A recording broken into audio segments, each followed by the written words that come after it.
সূর্যপুরী জাতের বিশাল আকৃতির আম গাছ রয়েছে ঠাকুরগাঁওয়ের বালিয়াডাঙ্গিতে।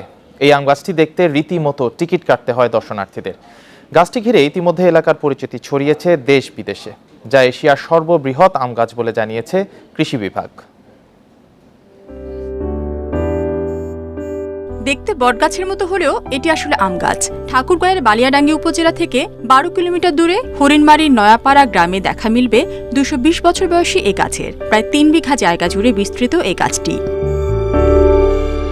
বৃহৎ আম গাছটি প্রায় 20টি শাখা, প্রতিটি দৈর্ঘ্য 40 থেকে 60 ফুট। প্রতিটি ডালই এক একটি মাঝারি আকারের আম গাছের মতো। বিভিন্ন এলাকা থেকে পর্যটকরা এক নজর গাছটি দেখার জন্য ভিড় করেন নয়াপাড়া গ্রামে, যা দেখতে কাটতে হয় 20 টাকার টিকিট।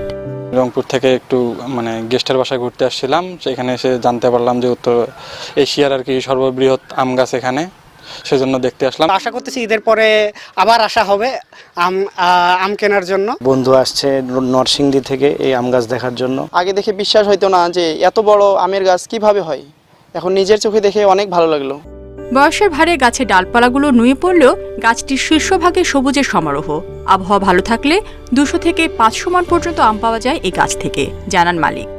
আমের ফলন আল্লাহর মতে কোনো সমস্যা না হয়, 200 থেকে 500 মণ পর্যন্ত ফলন হয়।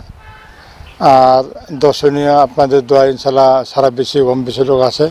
এটি এশিয়ার সবচেয়ে বড় সূর্যপুরী জাতের আম গাছ উল্লেখ করে কৃষি কর্মকর্তারা জানান, জেলার গৌরব এই গাছটি রক্ষণাবেক্ষণে নিয়মিত তদারকি করা হয়।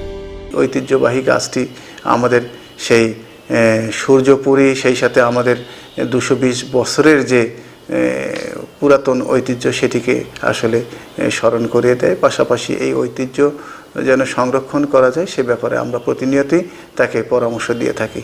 সরকারি সহযোগিতায় এই গাছটিকে ঘিরে পিকনিক স্পট গড়ে তোলার দাবি স্থানীয়দের। Independent news.